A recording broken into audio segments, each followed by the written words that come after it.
Hello everyone, welcome to the Comic Gamer Movie Show. My name is Sean, and today I am here to talk about how Thor Ragnarok saved Thor. Now, understand this. I am a person, I enjoyed the hell out of the first Thor. I really thought the first Thor was a very good origin story, a very good introduction to the character. It's a very faithful adaptation. It has its own turns and twists, you know. It kind of establishes that they're not God, so to speak. They're more like space aliens. But there are interpretations in the comic books that can see it either way, either or. So, it is a unique, so it is a difference, obviously. But with Anthony Hopkins as Odin, the introduction of Chris Hemsworth as the titular Thor, the introduction of, also, Tom Hiddleston as Loki. That first Thor did a lot of good work. Tom Hiddleston was such a good villain in that first Thor, and impressed Kevin Feige so much, and Josh Whedon so much, that they thought, you know what, we can just have him be the villain on his own, because they were going to do something different. They were going to have Loki and Red Skull and maybe someone else be the villain. It was going to be like a collective of villains throughout the movies. But Loki was so good in that movie that they said, you know what, let's keep going. So, obviously, I enjoyed the first Thor. Now, Chris Hemsworth's Thor in the first Thor he wasn't as dynamic as the others. Now, granted, Captain America, I might make a video talking about how Winter Soldier kind of elevated Captain America, but you have to understand, when you go back to that first Avengers, and you go back to look at the comment sections, and what people were talking about on YouTube, and what people were talking about in the trades, and what people were talking about, Thor was kind of relegated as the other Avenger. I mean, it's kind of sad to think, but I remember thinking back to people saying that the movie that they liked the least was Thor. In fact, the movie on Rotten Tomatoes, other than Iron Man 2, the first movies of all three of those movies, the original Thor was the lowest of them. Now, I think it had something like an 80 overall, but I think Captain America, the First Avenger, had like 83, and Iron Man obviously had a 94. So that first Thor was always thought of as the weakest link of the trio, and Thor was thought of as the weakest link of the trio, and that only got worse with Phase 2. As Iron Man 3 came out, made over $1 billion, and sure, some people had their problems with Iron Man 3, but most of the people I know who didn't like Iron Man 3, they just didn't like the Mandarin bit, but they enjoyed Tony Stark, they enjoyed the idea of getting to see more of Tony Stark, they enjoyed seeing more Iron Man, and made over $1 billion. And then obviously Captain America Winter Soldier elevated Captain America from the Boy Scout and the tights to the badass. And Winter Soldier just elevated Captain America to almost equal shoulder to shoulder with Iron Man. And he just kind of always steadily and after Winter Soldier, it used to be like Iron Man and everyone else. After Winter Soldier, it was Iron Man and Captain America like right there. But then Dark World came out, and Dark World, in my opinion, is the MCU's worst film. It's a film that it's not a coincidence that it's his worst film. If you've ever read up on Dark World, you know that there was all kinds of chaos behind the scenes. Ike Perlmutter, Hela was supposed to be the villain in this movie. Ike Perlmutter didn't think a villain could be in this movie, and through that, Kevin Feige had to rewrite scripts, and through that, they lost Patty Jenkins. I believe they lost another director, another writer. It had to bring in Josh Whedon to ghost direct. It was chaos on Thor: The Dark World, and it's made the movie suffer. Now, personally, there are bits. Thor: The Dark World, I do think is a decent movie, but it's not a great movie. It's not a great movie. It's not a good movie. It's a decent movie. It has bits in it that I enjoy. I enjoy the back and forth between Loki and Thor. I do enjoy that. Some people don't, but I do enjoy the back and forth between Loki and Thor. I thought the Accursed was like a badass and just beating the shit out of Thor. I thought the final battle, the actual climactic final battle, was actually very clever in the idea of them fighting and going through these portals, and the Hammer trying to catch back up to him and not knowing which way to go. Like, I thought the final battle was a very clever battle. But other than that, there's a lot of problems with that movie. It has one of the worst villains of all time in Malekith the Accursed, and you know, so after Thor: The Dark World, Thor was pretty much relegated. It didn't get much better when Avengers: Age of Ultron came out, because Thor was kind of moping around in that movie. He didn't really have too many lighthearted moments other than the party. He was kind of moping around. He had this random scene in it where he was like seeing the future by jumping into a pool. And like it was just like the movies at this point did no favors for Thor. Thor was going here. Nobody cared about Thor. In fact, when you go back and look at that panel for when they announced Phase 3, the quietest announcement, the one that didn't get as much of a pop as all the other ones, was Thor Ragnarok. And no one cared about Thor. Like, we cared about Thor. And I gotta understand, and like, honestly, I'm gonna get comments that are gonna say that Thor Ragnarok ruined Thor. I know I'm gonna get those comments, but hear me out here, guys. Hear me out here. I'm gonna talk directly to people who loved the old Thor movies and loved that way those movies were done. I hear you, man. I enjoyed both of those movies. At least I enjoyed the first one, and I got some enjoyment out of Dark World.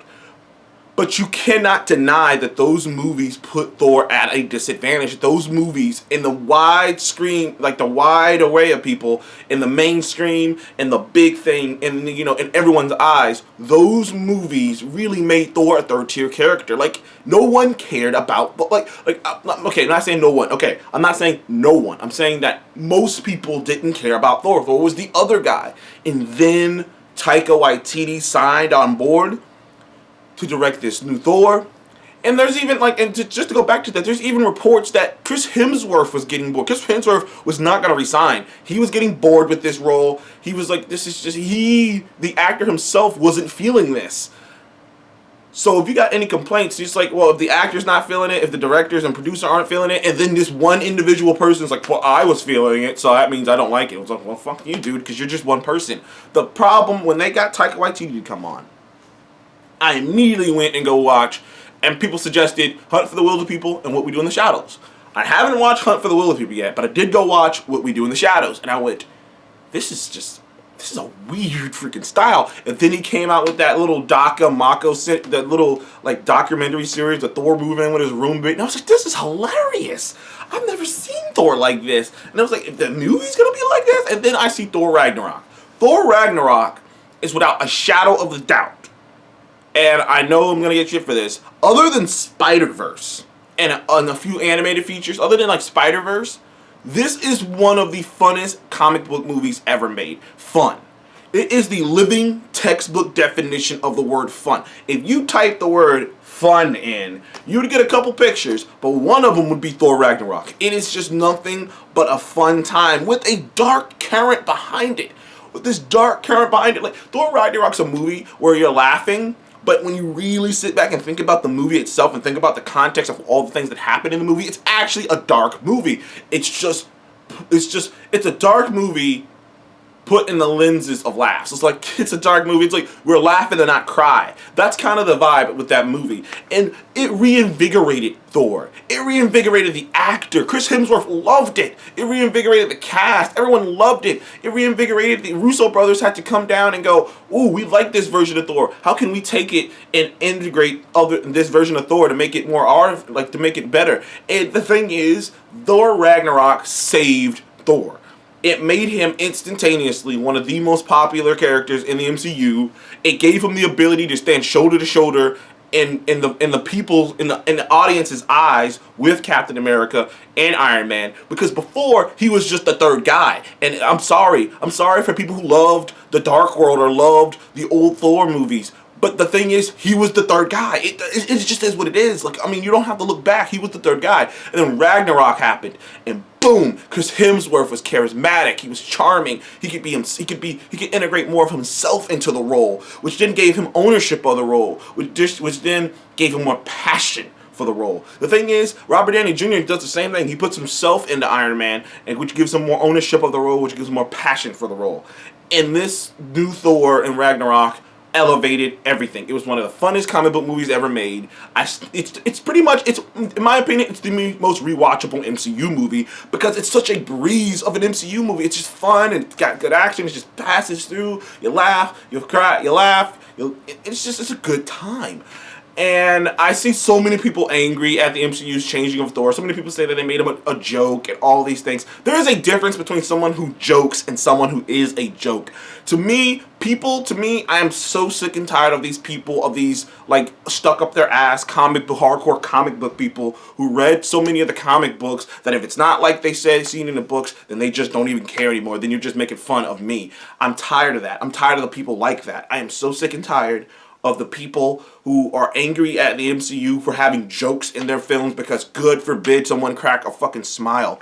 And it's just annoying when I see the people bitching about Thor and like, oh, he's just a jokester now. He's a joke. It's like he's a joke. Why? Because he's not so self-serious. Like, Jesus, calm yourself down. Go sit in your emo closet. Go cut the lights off and light a candle or something, okay?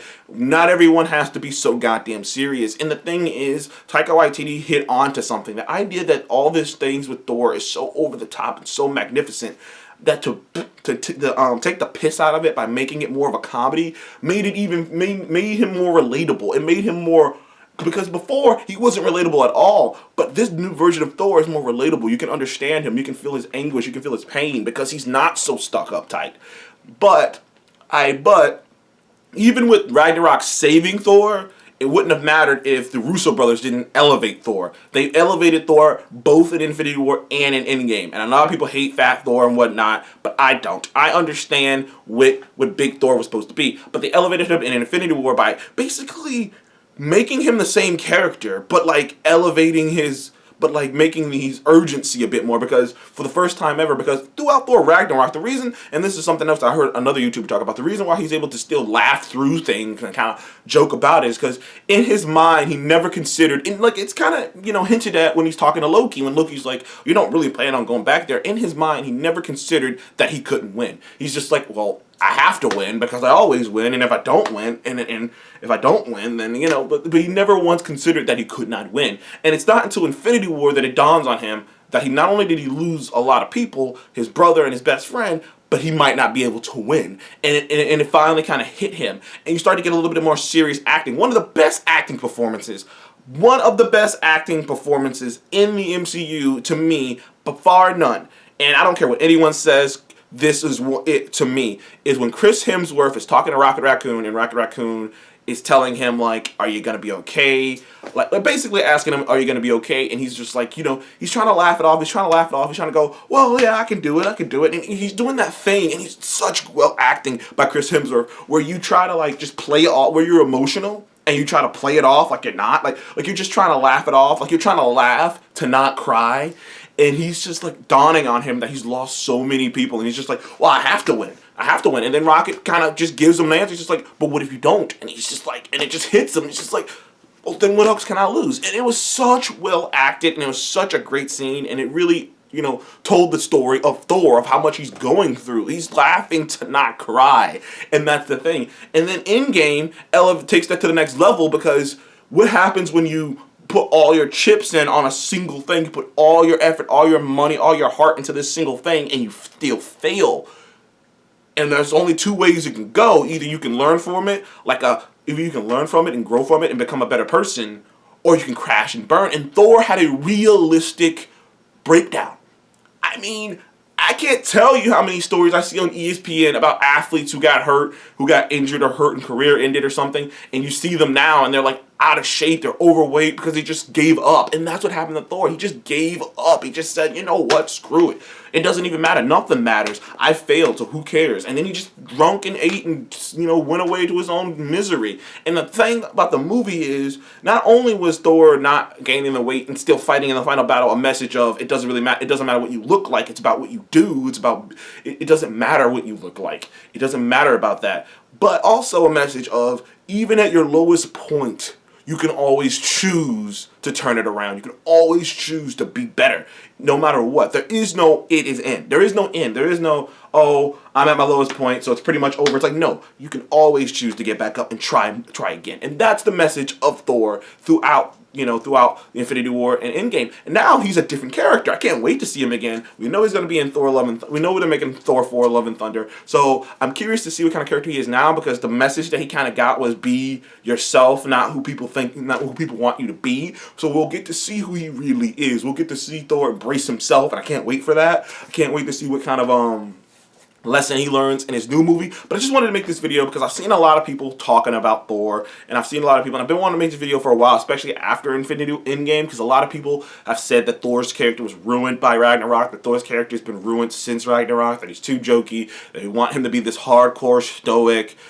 stick up his ass, just like, oh, you guys, basically they want him to be Superman from freaking Man of Steel, and I'm just like, dude, you guys need to go chill the hell F out, man. Comic book people annoy me sometimes. Isn't that ironic? It's the comic book people who annoy me, because those people are the people who are just like, dude, you gotta let it go, man. This isn't the comic books. But anyways, thank you guys for joining me on the Comic Game Move Show. Please remember to like, subscribe. See you in the next one. Goodbye.